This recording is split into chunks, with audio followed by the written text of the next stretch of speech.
여러분, 혹시 그런 곳 들어보셨나요? 살아있을 땐 궁전이었다가 죽어서는 무덤이 되는 곳.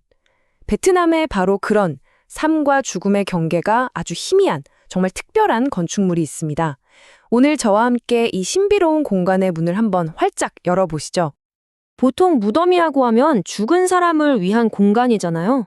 그런데 여긴 완전히 달랐어요. 황제가 살아있을 때 여기서 직접 거닐고 시를 짓고 심지어 나란 일을 봤다니까요?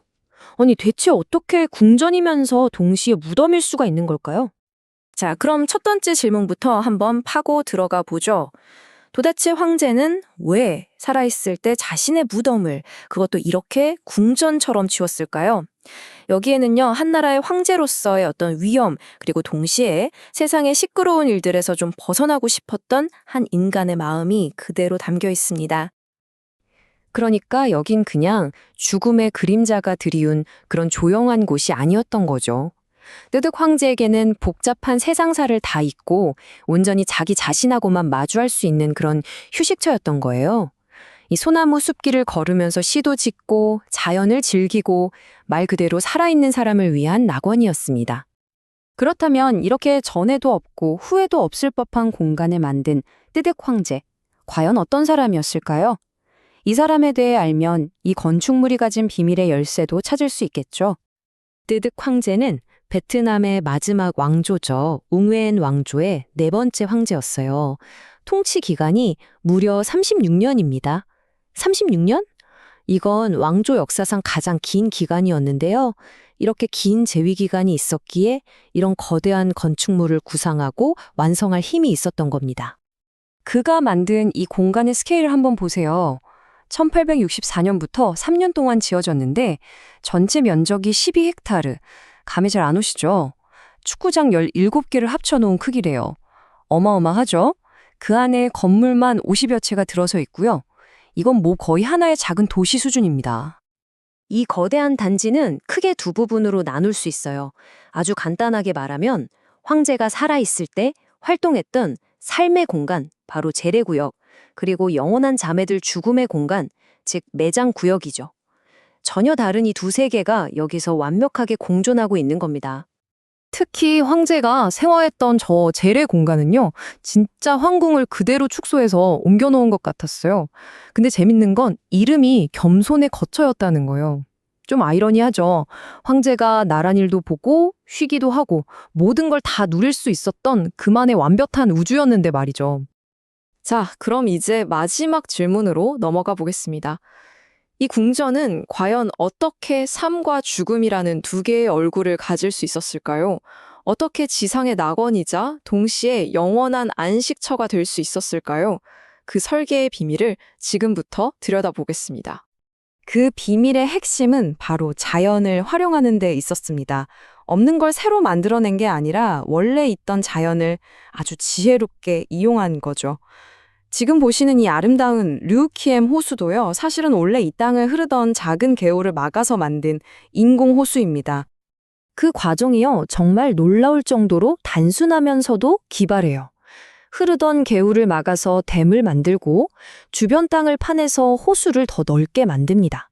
그리고 그때 파낸 흙, 이걸 그냥 버리는 게 아니라 호수 한가운데에 차곡차곡 쌓아서 아름다운 섬을 만든 거죠. 자연을 거스르지 않으면서 완벽한 인공자연을 빚어낸 거예요. 황제는 이렇게 만들어준 호수에서 뱃놀이를 즐기고 또 저 섬에는 희귀한 동물들을 풀어놓고 찾아가서 구경하면서 생각에 잠기곤 했대요. 세상의 모든 근심을 잊게 해주는 그야말로 황제 자신만을 위한 완벽한 지상낙원이었던 셈이죠. 이 두 사진이 트득 황제릉의 두 얼굴을 정말 잘 보여주는 것 같아요. 한쪽은 엄숙한 제사를 지내는 장엄한 건물, 다른 한쪽은 바람과 햇살이 가득한 고요한 숲. 인공과 자연, 삶과 죽음. 이 상반된 것들의 완벽한 조화가 바로 이곳의 본질인 겁니다.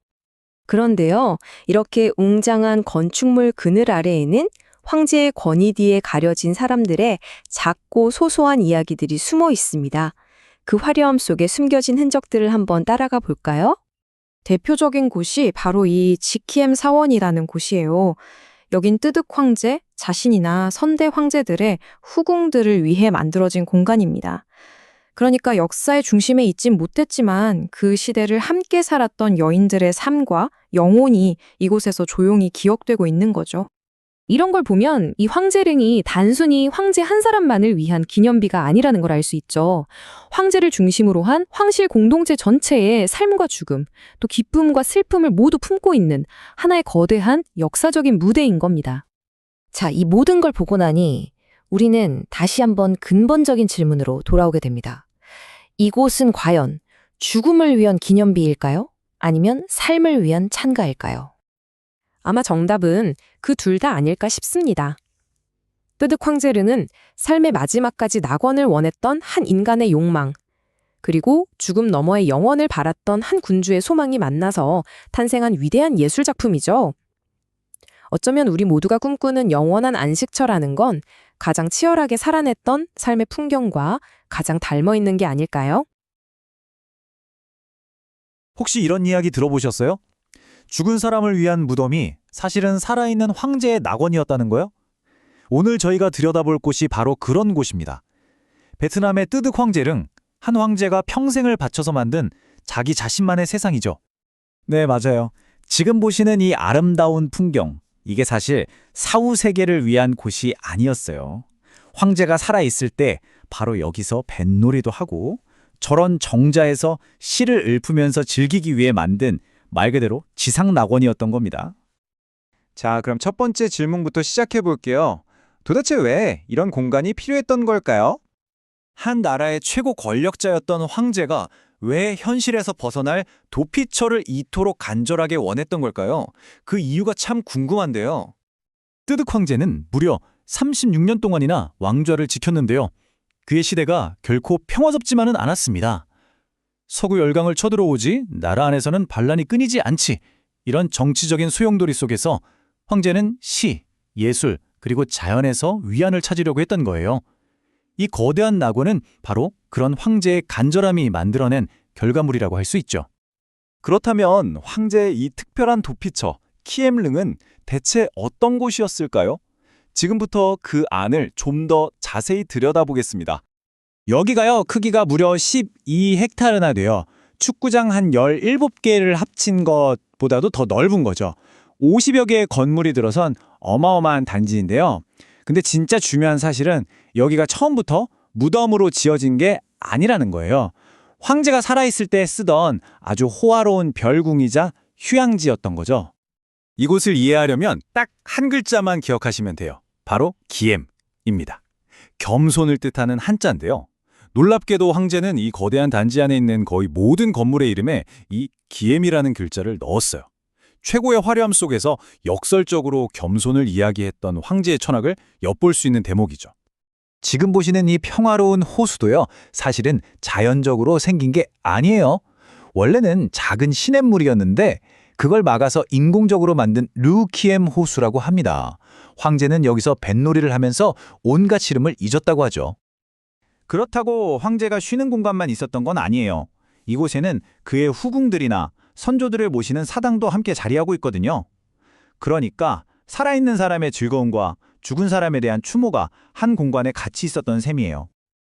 자, 그렇다면 이 거대한 인공 낙원은 대체 어떻게 설계가 된 걸까요? 그 천재적인 설계 원리를 한번 따라가 보시죠.